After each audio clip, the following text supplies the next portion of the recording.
Okay, before we get into anything, you moved to Europe a while ago. You found the fountain of youth, and you're just not telling anybody. Is that right? That's a great way of putting it. Maybe I'll use that one for a while.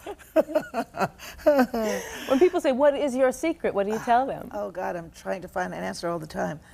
It's just me. I've just gotten down to just saying, I have no secrets, it's just me. But exercise is now in, and I've been traveling and hand luggage and all that action for a very long time, and I think that's just another way of exercising, which is, I think, what has contributed a lot to my, good health.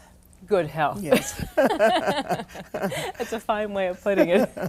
When a lot is made of your energy and sexuality, and always somehow, in parenthesis, because of the age, pushing 60. Yeah. It just doesn't seem age makes a difference with you, does it? But actually, if we're doing girl talk here, yeah. These days it doesn't with anyone. It's not just me. There are a lot of women out there that's nearly 60 years old that it's like time has given us time. It's something like that, I mean, I'm not complaining at all. I'm happy about it. Where's my camera? But it really is. Time has given women and men time. I mean, we're getting older and we're looking great. It has a lot to do with fashion and the fact that people do care about themselves now with exercise and diet. But I read that you didn't exercise beyond what you did on stage. So that was enough. That was enough. Yes, that is enough. And continues to be enough. That's right. 2 hours, 6 costume changes, I understand, on tour now. Is it 6? Near No. 6? 4. 4 costume changes. Still quite a bit. Yeah. It's a lot of energy, so you would But assume... you're just stepping from one to the other. It's not really like elaborate gowns where we have to go through all of that lacing, and it's just out of it into the next and out, so it's... But the dancing, some people say that you look like a 25-year-old up on that stage still. Well, I've been doing it for so long, I think dancers can last as long as you do it continuously. Do you know what I mean? It's like the body already knows. I mean, it's already body memory, so to speak. And Staying young's an attitude then for you. Staying young.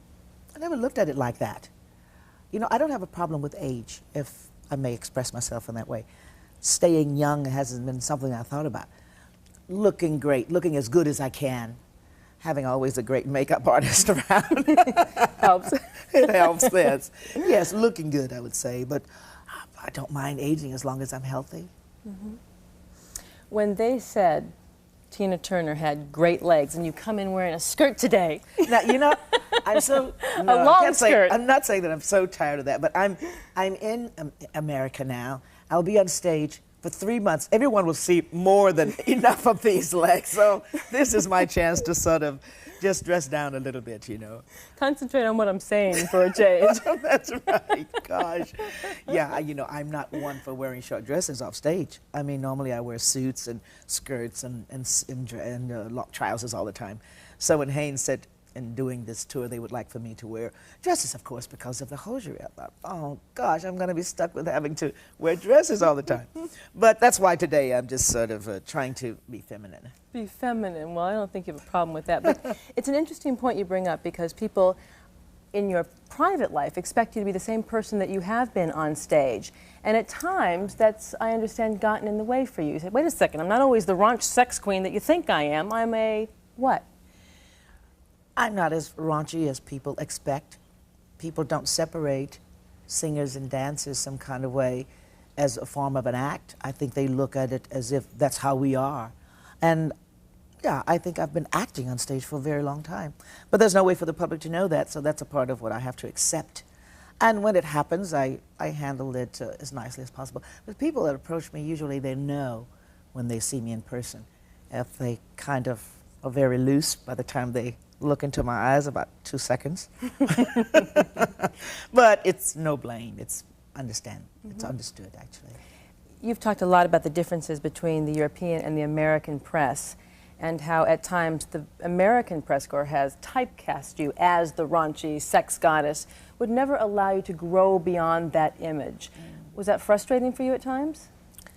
Oh, there's a new one that you don't know about. There's the grandmother of rock in Australia. But of course, most of the journalists, women, say they're just jealous.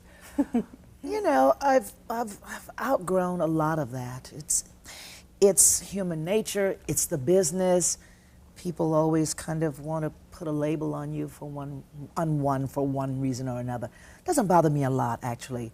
I can push anything aside as long as it's something degrading, if you know what I mean. Mm-hmm. So it's kind of, you can't let all that stuff get to you because you'd be mad, I think. Mm-hmm. When they said Tina Turner had great legs, they weren't just talking about your gams, were they? I'm sorry. It means the lady's got longevity. Oh, that. Did you ever think you'd be doing this in 1997 as you are? Great legs. The lady's got legs. I know. She's got. You know, I don't talk about this a lot, so when you refer to it, I have to think for a second. You know, longevity. Yes. None of this I kind of expected to happen with Haynes, and the fact that I didn't think how long I would last, but then I didn't think about it because I was all right. You know, I didn't have to put a limit on anything, and so. But when you were first starting over after you left Ike, yeah, and times were tough, and you had to leave with only, what, pennies in your pocket, even had to clean homes for celebrities, I've read. Did you know that there would be a 1997 where you'd have yet another tour, another huge success? I didn't think about that then. Did you think it was over? No, I was just at the moment making my life, you know, making way for my life and my children, and actually I'd like to correct a little bit of that cleaning stars homes. I was living with those people, and that was my way of thanking them and also didn't want to sit around, actually. It wasn't quite as dramatic as the story tells. Yes, I knew I would work again. I must say that I just wanted to be as big as, let's say, the superstars is filling the stadiums and etc. And I had kind of put it on hold because I was trying to actually take care of my life. Mm-hmm.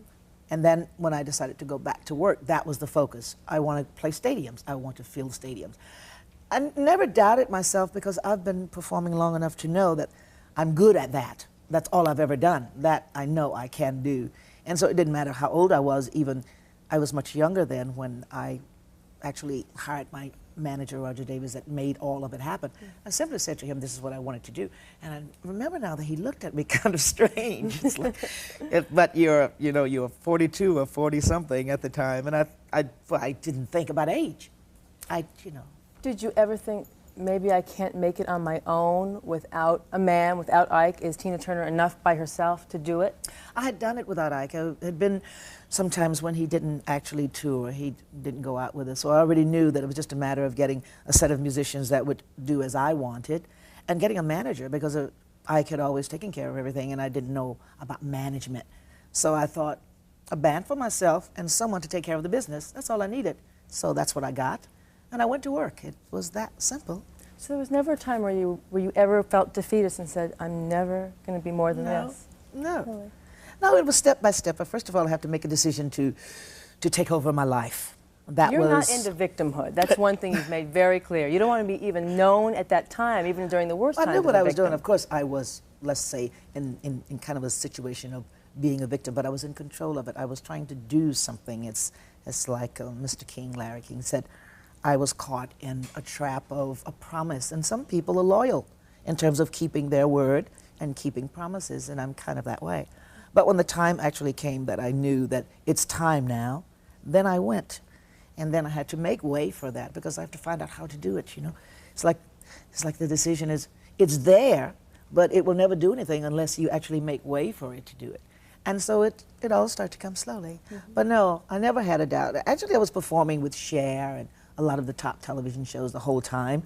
So a performer and a singer is something I know I can do, so there was no doubt. Mm-hmm. In the 80s, when you had that incredible comeback and you won all those Grammys, I think it was 85, 86, for What's Love Got to Do with It, and that audience stood up in a standing ovation. Did you know then it was more than for just those wins, that it was for something much more, the symbol of hope and perseverance that you stood for? I love how you make it sound. Did you feel that way? I mean, it sounds like it was that way for you. Yes, at that moment it actually was. That whole time was wonderful because when the record actually went #1, I was in a recording, a record shop, actually in Virgin Record Shop. It was I think it was in London. And Roger came over and said, it's #1. And it was wonderful at that moment because we never had a #1 record, Ike and I, and my first, and all of my fans there, they all cheered me on. And then after that, it, you know, taking away all those awards. I think it happens once for you in life, and you take that moment, because if it never happens again, you'll always have that moment of it. Yeah, it was wonderful. Have you had many of those kinds of moments, or do you look at that as one of the preeminent in your life and career? I'm sure there's many others, but if you actually corner me on it at a moment like this, I remember them all. But life has been wonderful since then in many ways. Many of those small moments that maybe was not as big as that, but life is good. It started with that, to be like life is, happy, a little bit not so much, and so forth, you know. But I can't complain. You don't seem like you spend too much time complaining. However, you have made some complaints about coming back to America, touring the States, because as we said, of the press corps that kind of drags you through the typecasting of the past, kind of hard to get out and say, wait, lots happened since 20 years ago. Yeah. How has it been to come back and tour in the States? I know you haven't been back too long, but yeah. What's your initial impression? No, I also want to correct something here. A lot of people don't realize how long Ike and I have been separated, because you see, it was actually when the news first came out and became public that we were separated, then it was quite a lot. It was 2020, I think. And then after that, it was quite a time distance between when Private Dancer came out as a hit record. I think Ike had 2 wives by then. So when I come back here and someone is talking to me about an old marriage, it's like, stop it already now. I left it was that way, but I know what happened. Then the thing kept going, the 2020, then the success, and then here comes the book, and after that, the movie. Right. They won't let this thing die. So I was just kind of burnt out with trying to explain, which I realized that I probably never will be able to explain. So that was the whole thing about the press in America. They didn't forget it. They just kind of held on to it. I left it when I left. What was it? When in the 80s? Yes, absolutely. Yeah. It was over then for me. Mm-hmm. You see, so to continuously talk about it, it's like someone that's holding on to a past for me. Mm-hmm. Yeah. But now, much like someone, let's say, like Lauren Bacall, who will always be inextricably linked, let's say, to Bogey. Even she says, now stop it. 20 years have passed. I've moved on. Thank goodness for someone else, yes. But is that something frustrating for you, or something that you understand because that's where we all first knew you and loved you? Yeah. It's just that I have no more answers. And I'm repeating myself all the time, or continuously trying to explain. There are some things in people's lives that can't be explained. And I think that's what it has come to at a time like this. It just means that some people have certain lives to lead. They lead it and they go on. And other people are a little bit baffled by the whole thing in some kind of way. I've read about some of your spiritual philosophies. And so I imagine that as difficult and as tormented as you were within that relationship, you must feel that there was a reason for it. Do you have an answer for that one? Yes, I think I've grown quite a bit since my separation in those days, and I put cause and effect on a lot of things, you know. I looked back on a lot of it, and I felt that my destiny was to last as long as, let's say, Ella Fitzgerald, and to stay as strong as she stood, you know. I'm beginning to think of it even more now with my success and at my age and my health and my endurance, that I can go on for a while, you know. So now I'm beginning to think of that. But at that time, I didn't think that it had that much cause, if you know what I mean. Mm-hmm. I had no reason to think that my life would become what the book and the movie did, which gave people hope, to let them know to just stay with what you want. And do something about it. Yes. It was a lot of work. It was a lot of strength needed.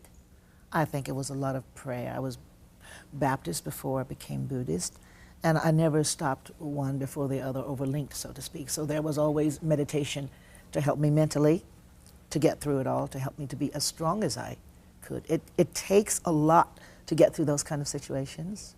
You just can't do it through alcohol and drugs. Mm-hmm. When you hear that Ike says now, within the past year, that he's not sorry for any part of it, not ashamed of anything, because it's the person that it helped make the person that he is today. Does that frustrate you, hurt you, or make no difference to you? I don't think at all about anything Ike says. It doesn't touch me at all. I don't even know a lot of what Ike says because I don't particularly care about hearing it, and the people around me, we don't talk about it. So, but it's been nearly 20 years. It's been 20. Do you understand? Gosh, I finished Ike when I left him. I lived through enough of worrying about why and what he felt. So when I left, I didn't care about what he felt or about anything. I know that you are very, at least by appearances, good friends with Oprah. She's your biggest fan. Oh, I think we're becoming very close friends. Did you think that she was going to be a real serious road warrior when she said she wanted to go on tour with you? I had no idea, first because I didn't know that she was actually, how can you say? As big a fan as she was? Yeah, she's very much, she is, honestly, I think it's something that she's suppressed for a very long time, because before I did the show, usually when someone is a fan of someone, they speak some kind of way and someone will come and say, oh, Oprah's a very good, but nothing, absolutely nothing. And I thought, I was surprised because I had once denied doing her show because I didn't want to do it with the public asking the questions. And when I was on stage rehearsing, she came over and she was very formal. She said, hello, I want to know, you to know that I enjoy you. And I said, thank you. And I thought, oh. And then, oh my goodness. She just let loose. It started then, and they all started to dance, and they all came out of the office, and they all just basically said, we have been dying. We have been waiting for Tina Turner's Day. And I felt really good. I felt very welcome. It was wonderful. Well, so we're both looking forward to it. Actually. Are you really? Actually, she's from Nashville, Tennessee, and I'm from Brownsville, Tennessee, so we are linked up there somewhere. Well, and you have so much in common, it seems, from your past, and in essence, you both share a rags to riches story. Yeah. You're both with a man who is not in the public eye, per se, and both very strong women who've dealt with overcoming, if you will. Yeah. Are you in a position with her to say, I can advise you? There's not many people in her life she can turn to for that. I don't know that well yet. It was just that that one particular day that we were together, and we made plans, and so I think now she will be with me for 3 days during the tour, and we'll get to know each other a bit more. You know what she said about you? She said, Oprah Winfrey said, I not only love her music, but she makes me want to be better about myself. She makes me want to grow.